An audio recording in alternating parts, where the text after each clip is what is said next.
এসো কোরআনের আঙিনায়, এসো শান্তির মোহনায়। এসো কোরআনের আঙিনায়, এসো শান্তির মোহনায়। সুপ্রিয় দর্শক শ্রোতা, আসসালামু আলাইকুম রহমতুল্লাহি অবরকাতু। আল মুনতাহা টিভি ইউটিউব চ্যানেলের পক্ষ থেকে সকলকে স্বাগতম। সম্মানিত ভিউয়ার্স, আমি আর কথা না পারি আমাদের মূল পর্ব শুরু করছি। সকলেই মনোযোগ সহকারে আমরা শুরু থেকে শেষ পর্যন্ত ক্লাসগুলো করব ইনশাল্লাহ। সম্মানিত ভিউয়ার্স, শুরুতেই আমরা জেনে নিব 17টি মাখরাজ। এই মাখরাজ হচ্ছে আমাদের মেইন। এই মাখরাজ যদি আমাদের জানা থাকে কোন হরফ কোন স্থান থেকে উচ্চারণ হবে, তাহলে আমাদের জন্য সহজ হবে বিষয়টা। তাই এই 17টি মাখরাজ সর্বপ্রথম আমরা জানবো ইনশাল্লাহ। সম্মানিত ভিউয়ার্স, ক্লাস শুরু করার পূর্বে সকলেই এই দুটি দোয়া আমরা বেশি বেশি পড়ব। কোন দুটি দোয়া? রব্বি জিদনি ইলমা, রব্বি জিদনি ইলমা, রব্বি জিদনি ইলমা, রব্বি ইশরাহ লি সাদরি ওয়ায়াসসির লি আমরি ওয়াহলুল উকদাতাম মিন লিসানি ইয়াফকাহু কওলি ওয়াবিকা নাস্তাঈনু ইয়া মুস্তাআন। এই দুটি দোয়া পড়লে কি লাভ হবে? আমাদের যাদের স্মৃতিশক্তি জেহান শক্তি কম আছে, আমাদের স্মৃতিশক্তি বৃদ্ধি পাবে ইনশাল্লাহ। তাই আমরা স্মৃতিশক্তি বৃদ্ধি পাওয়ার জন্য এই দুটি দোয়া আমরা সকলে বেশি বেশি পড়ার চেষ্টা করব। সর্বপ্রথমে আমরা জেনে নিব 1 নং মাখরাজ। 1 নং মাখরাজটা কি? এ দেখেন, 1 নং মাখরাজ কণ্ঠনালীর শুরু হইতে উচ্চারিত হয় দুইটি হরফ, হামজা, হা। এই দুইটি হরফ উচ্চারিত হয় কোথা থেকে? কণ্ঠনালীর শুরু হইতে উচ্চারিত হয় দুইটি হরফ, হামজা, হা। হামজা, হা। দ্বিতীয় নম্বর মাখরাজ দেখেন, কণ্ঠনালীর মধ্যকান হতে উচ্চারিত হয় দুইটি হরফ, আইন, হা। এই দুইটি হরফ কণ্ঠনালীর মধ্যকান হতে উচ্চারিত হয়। তৃতীয় নম্বর মাখরাজ কণ্ঠনালীর শেষ ভাগ হইতে উচ্চারিত হয় দুইটি হরফ, গইন, খ, গইন, খ। চতুর্থ নম্বর মাখরাজ জিহ্বার গোড়া তার বরাবর উপরে তালুর সঙ্গে লাগিয়া একটি হরফ উচ্চারিত হয়, কফ, কফ, দুই নক্তাওয়ালা কফ। জিহ্বার গোড়া তার বরাবর উপরে তালুর সঙ্গে লাগিয়ে একটি হরফ উচ্চারিত হয়, কফ। এরপর দেখেন 5 নং মাখরাজ। 5 নং মাখরাজ কি? এ দেখেন, জিহ্বার গোড়া হইতে একটু আগে বাড়াইয়া তার বরাবর উপরে তালুর সঙ্গে লাগাইয়া একটি হরফ উচ্চারিত হয়, যেটাকে আমরা মধ্যকান পেঁচানো কাফ বলে আমরা চিনি, আমাদের পরিচিত। জিহ্বার গোড়া হইতে একটু আগে বাড়াইয়া তার বরাবর উপরে তালুর সঙ্গে লাগাইয়া মধ্যকান পেঁচানো কাফ। 6 নং মাখরাজ জিহ্বার মধ্যখান তার বরাবর উপরে তালুর সঙ্গে লাগাইয়া 3টি হরফ উচ্চারিত হয়। 3টি হরফ কি কি? এই দেখেন, জিম, শিল, ইয়া। এই 3টি হরফ জিহ্বার মধ্যখান হতে উচ্চারিত হয়, জিম, শিল, ইয়া। 7 নং মাখরাজ জিহ্বার গোড়া যে কোনো একদিকের কিনারার উপরের মারির দাঁতের গোড়ার সঙ্গে লাগাইয়া একটি হরফ উচ্চারিত হয়। সে একটি হরফ কি? দাদ, দাদ। 8 নং মাখরাজ জিহ্বার আগার কিনারা সামনের উপরের দাঁতের মারির সঙ্গে লাগাইয়া একটি হরফ উচ্চারিত হয়। হরফটি কি? এই হরফটি হলো লাম। লাম। এর পরবর্তী লক্ষ্য করেন 9 নং মাখরাজ। 9 নং মাখরাজ কি? এই দেখেন, জিহ্বার আগা তার বরাবর উপরের তালুর সঙ্গে লাগে। জিহ্বার আগাটা উপরের তালুর সঙ্গে লাগিয়ে উচ্চারণ করতে হবে একটি হরফ। হরফটি কি? নুন। নুন। 10 নং মাখরাজ, জিহ্বার আগার পেট তার বরাবর উপরের তালুর সঙ্গে লাগাইয়া। জিহ্বার আগাটা তার বরাবর উপরের তালুর সঙ্গে লাগাইতে হবে। তার বরাবর উপরে তালুর সঙ্গে লাগাইয়ে একটি হরফ উচ্চারিত হয়। হরফটির নাম কি?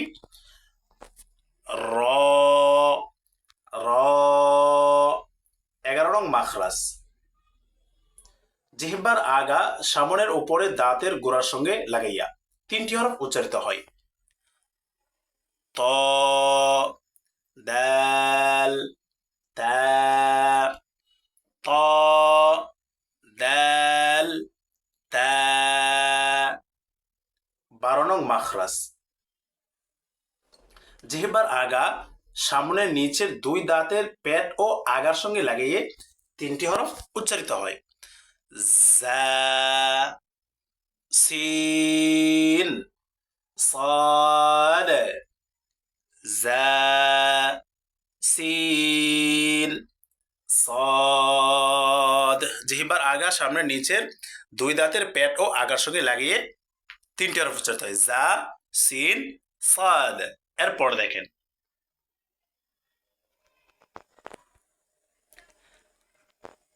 13 নং মাখরাজ, জিহ্বার আগা সামনের উপরের 2 দাঁতের আগার সঙ্গে লাগাইয়া নরম। দেখেন ব্র্যাকেটে এখানে লেখা আছে নরম, মানে নরম করে উচ্চারণ করতে হবে। 3টি হরফ। র। জ বলা যাবে না, জাল বলা যাবে না, সা বলা যাবে না। কিভাবে বলতে হবে দেখেন, জ। জাল। সা। জ। জাল। সা। 14 নং মাখরাজ, নিচের ঠোঁটের পেট সামনের উপরে 2 দাঁতের আগার সঙ্গে লাগাইয়া একটি হরফ উচ্চারিত হয়। হরফটি কি?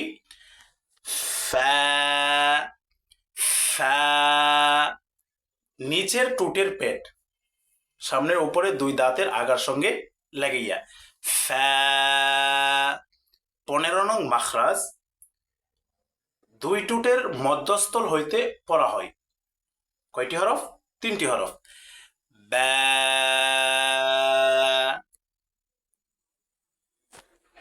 বা। ওয়াও। মিম। এই 3টি হরফ 2 ঠোঁটের মধ্যস্থল হইতে, মানে 2 ঠোঁটের মাঝখান হতে এই 3টি হরফ উচ্চারিত হয়। বা। ওয়াও। মিম। 16 নম্বর মাখরাজ দেখেন,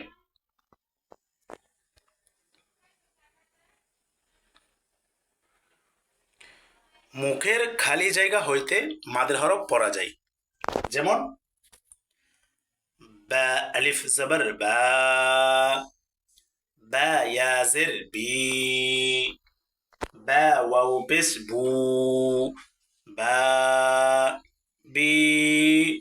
ভু। বা। বি। ভু। 17 নং মাখরাজ, নাকের বাসি হইতে গুন্নাহ পড়া হয়। যেমন হামজা মিম জবর আম। মিম জবর মা। আম্মা। হামজা নুন জবর আন। নুন জবর না। আন্না। আম্মা। আন্না। মুখের নাকের বাসি হইতে গুন্না উচ্চারিত হয়। এ হলো মোট আমাদের 17টি মাখরাজের পরিচয়। তো 1 নম্বর ধাপ আমরা এগিয়ে গেলাম। আজকে আমাদের মোট 3টি পরিচ্ছেদ নিয়ে আলোচনা করব। আরবি অপূর্ণ হরফের পরীক্ষা, 2য় নম্বর শব্দ গঠন প্রণালী, এবং 3য় নম্বরে আমাদের ছিল 17টি মাখরাজের পরিচয়। এই 17টি মাখরাজের পরিচয় আমরা শুরুতে জেনে নিলাম। এবার আসেন এখন আমরা পঞ্চম ঘন্টায় আমরা পড়বো আরবি অপূর্ণ হরফের পরীক্ষা। দেখি কি আমি বলার পূর্বে আমাদের বলতে হবে, আপনাদের বলতে হবে, বাংলা উচ্চারণ না দেখে বলতে হবে ইনশাল্লাহ। দেখেন হরফের নাম বলেন ফা, صاد মিম হা। এই যে হরফগুলো আমরা পড়লাম, এই হরফগুলা আপনার বাংলা উচ্চারণ না দেখে মিলে মিলে পড়তে হবে। যেমন প্রথম হরফ আমরা পড়েছি ফা, দ্বিতীয় হরফ صاد মিম হা। এটি হচ্ছে অপূর্ণ হরফ। যখন আমরা কোরআনুল কারীম পড়তে যাব, কোরআনুল কারীম পড়ার ক্ষেত্রে কিন্তু আমরা প্রথম পর্বে আমরা যেভাবে পড়েছিলাম ফা, সদ, মিম, হা, এই হরফগুলো কিন্তু আমরা পরিপূর্ণভাবে পড়েছিলাম, পরিপূর্ণ রূপ ধারণ ছিল। এখন কিন্তু আমরা যে আজকে যে ক্লাসটা করছি এটা হচ্ছে আরবি অপূর্ণ হরফের পরীক্ষা। আপনি যে প্রথম ক্লাসটি করেছেন এই প্রথম ক্লাসটি আপনি বুঝতে পেরেছেন কিনা সেটারই পরীক্ষা আজকে আমাদের। তাহলে এই হরফগুলা বাংলা উচ্চারণ না দেখে আপনার বলতে হবে।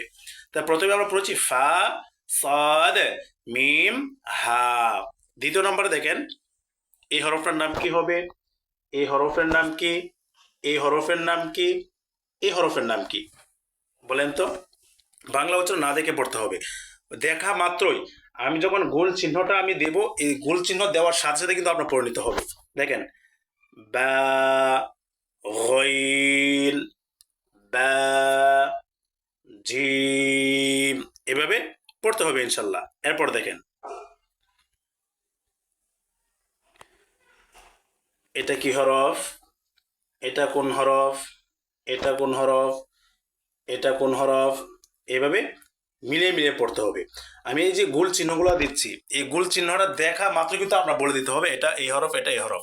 যেমন এভাবে বলতে হবে, আমি গোল চিহ্ন দিলাম, আপনার সাথে বলতে হবে এটা বা, এটা শির, এটা আইন, এটা লাম, এভাবে কিন্তু সাথে সাথে বলতে হবে ইনশাল্লাহ।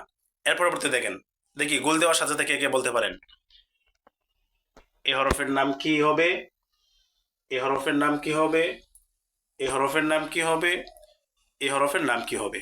দেখেন তখন আপনার উত্তরটা হবে এটা সিন, এটা হা, এটা তা, এটা কাফ, এইভাবে ঝটপট বলতে হবে ইনশাল্লাহ। এরপর দেখেন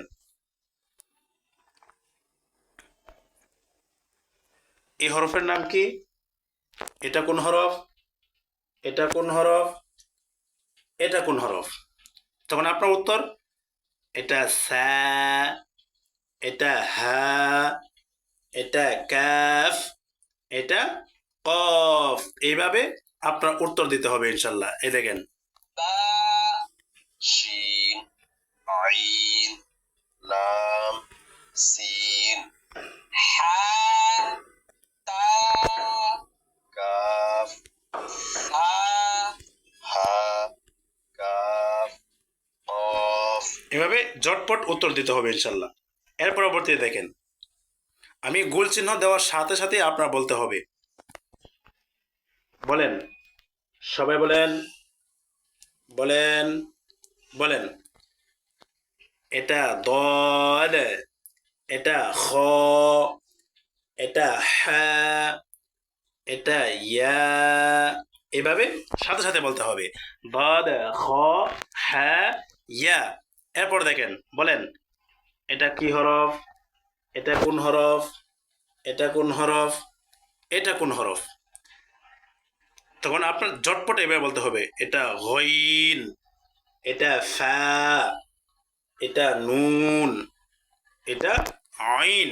এভাবে যখন আপনি ঝটপট বলতে পারবেন তখন দেখবেন আমরা যে 27 ঘন্টায় কোরআন কারীম শিক্ষার উদ্যোগটা নিয়েছি এই ক্লাসগুলো যদি আপনি পার্ট বাই পার্ট নিয়মিত করতে পারেন তাহলে আমি আশাবাদী ইনশাল্লাহ আপনি ক্লাসগুলো খুব সহজেই করতে পারবেন ইনশাল্লাহ। এর পরবর্তী শেষ লাইন দেখেন